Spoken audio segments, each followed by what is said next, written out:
Yes, you already know what it is. I am excited. It's iPhone season, and in tradition, I'm bringing you the best creator accessories for the iPhone 16 and iPhone 16 Pro line. Now, as with tradition as well, I give away all of the things that I do showcase in these videos. So if you want an opportunity to win these things, all you got to do is head down to the comment section below and leave a comment including your Instagram handle, and in about a week I'll reach out to you and get this stuff shipped out to you. But let's get into it, man. I'm excited. Let's go. I ended up picking up the Desert Titanium iPhone 15 Pro, and I don't know if I like it. I really hope that this audio isn't too ambient with all of the different nature and sounds going on, but this will make sense a little bit later in the video because I'm actually using one of the accessories right here on my chest. The first accessory though is this UB-size MagSafe tripod. And I love this tripod. You know why? I love this tripod because I have different MagSafe adapters for the iPhones that attach via MagSafe, and they allow you to do 1/4-20 mounts to the iPhone, like tripod plates and different accessories like that. The problem with that is that you actually have to thread accessories to the iPhone, like tripod plates, which means you need a flathead or a quarter. With this, you can literally pull your phone out of your pocket, snap it straight onto this, and you're mounted. You're good to go. You don't have to worry about any of that. For starters, it comes with this wireless remote, so if you want to trigger your iPhone from far away to take photos or even start video recording, you can use this, which is pretty cool. Down here at the bottom you have the tripod legs themselves. You just pop this up and that reveals the legs. Then if you want to extend the tripod, you literally just pull it up, and you can see that this thing is actually really tall. It's taller than me. From here you just connect your phone via MagSafe, snaps on like that, and then you have this adjustment right here that you can use to get the angle that you want for your shots. For me, I think the practicality in this tripod comes in its form factor alone.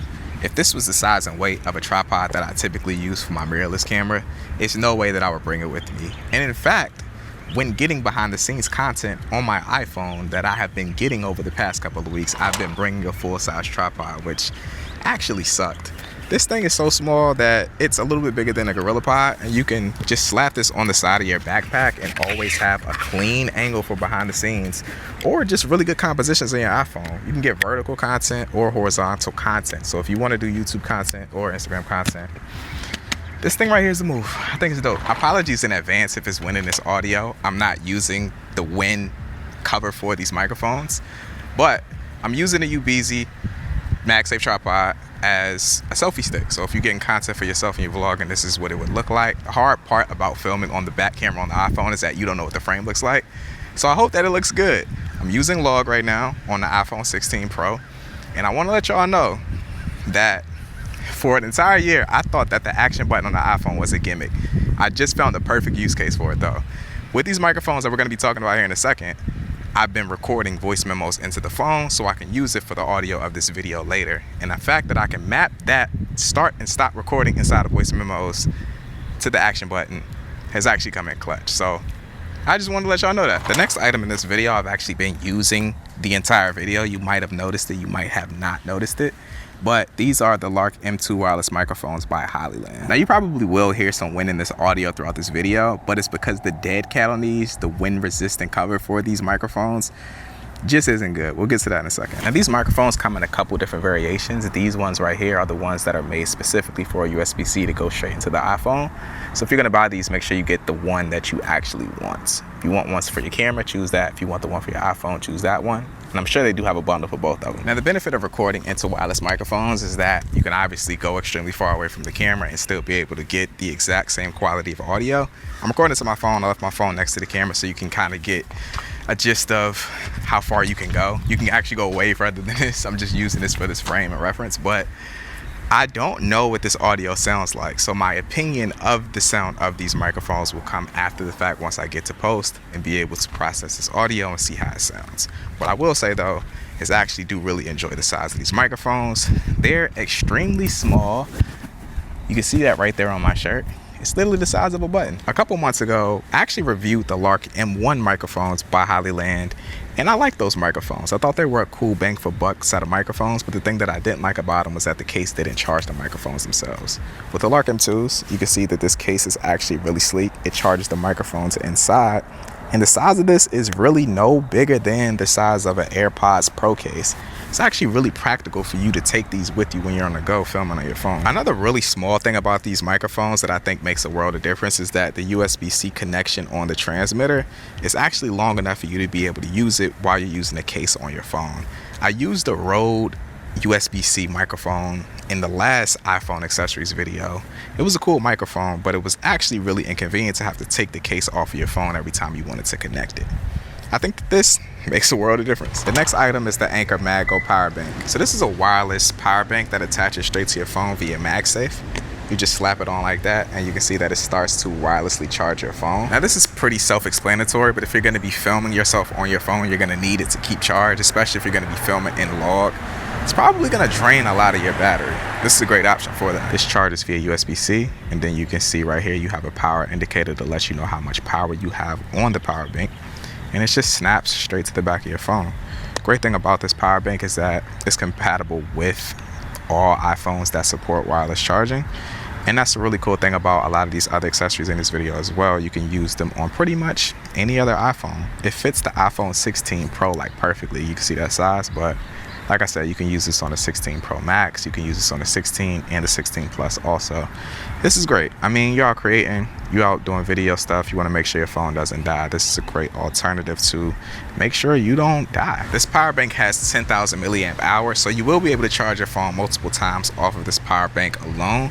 But I think that it's one thing that they can do to significantly improve the design of this. Like, this thing is awesome. It does what it's intended to do, but I think one thing that would make this design so much better is if they add MagSafe to the back of the wireless charger itself. That way you can stack accessories on top of this, charge your phone, and be able to use different accessories at the same time. All in all, I think this product is great. I think I'm still a person who prefers to have a bigger power bank that charges your phone via USB-C power delivery that actually charges your phone fast. But when you're out shooting, that's a lot less practical because you don't want a bunch of wires coming out of your phone. This right here keeps your setup extremely slim. Everything is compact and all in one.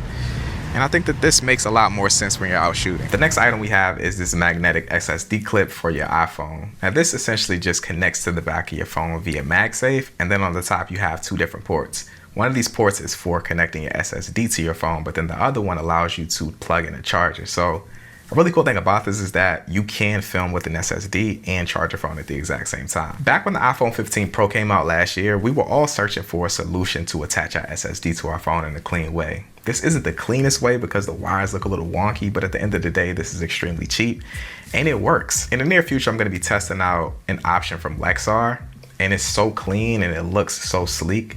But if you don't have a lot of money, this works. You just pull out whatever SSD you already have and then you can connect it to your phone and go out and shoot. One thing that I do really wish that this accessory had was a quarter 20 thread, because then you would be able to attach a tripod to your phone while you're filming.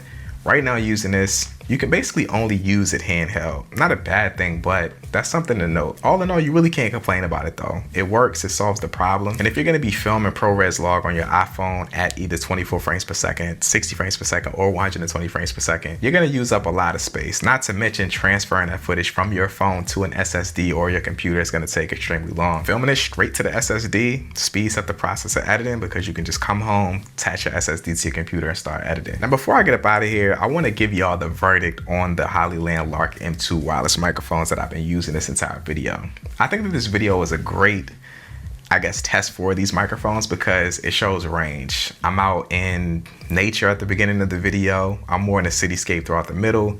And then now I'm in a studio where there aren't any external insects going crazy and cars blowing their horns and all that stuff like that. So y'all can really hear what this audio sounds like. Now, in terms of processing for this video, I didn't really do much. I kind of just boosted up the highs. I feel like the audio out of these wireless microphones tends to not really be that bright, so I just tried to brighten it up a little bit. I don't know much about audio, so there's gonna be somebody who says, oh, you edited this audio terrible. I'm just doing what sounds good to my ears through my headphones, bro. You can do what you want to do to your audio. Now, with that being said, I gotta be completely honest, man. I personally can't really tell much difference between the audio out of any of these wireless microphones, and I've tested a ton of them. I find that they always sound extremely muffled coming out of the microphone, and once you do your audio processing, they just tend to sound good. And I think that that's a good thing because you can just go buy these for really cheap. You don't have to spend a fortune to get some wireless microphones that work for you. And one thing that you do got to keep in mind about these microphones though is that these don't have all the cool bells and whistles like the DJI microphones or like the Rode wireless microphone 2s. You can't do 32-bit float internally. You can't use these with a lavalier microphone. This is basically the standard setup that you can use these microphones for. And if this is cool for you, then it's cool for you. I actually don't really mind these because they're extremely small. I think clipping a really big wireless microphones to your shirts are usually an extreme eyesore, but I really don't mind these. I wish they didn't have a logo on them, but at the end of the day, they cool. I do also really like the fact that these are plug and play. You plug these straight into the iPhone and you could just start recording really good audio throughout your videos and your voice memos. You ain't got to go through and adjust no settings and do nothing like that. All in all, I think they're good, but y'all can be the judge of how they sound and choose if you want to pick them up or not. Before I get up out of here, I want to let y'all know that last year I also did iPhone filmmaking accessories, and all of those items pretty much work on these iPhones as well. These are all pretty much just MagSafe attachments. So these can work on pretty much any iPhone. So if you want to check out some other stuff, make sure to check out that video. I'll link it up above and down in the description below. Links to all of the products that I talked about is down in the description below also. Make sure to drop a comment down in the comment section below if you also want to win any of these items. In a week, I'm going to be giving them away. So good luck to y'all. Drop this video a like if you enjoyed it. But with that being said, I'm out, y'all. Peace.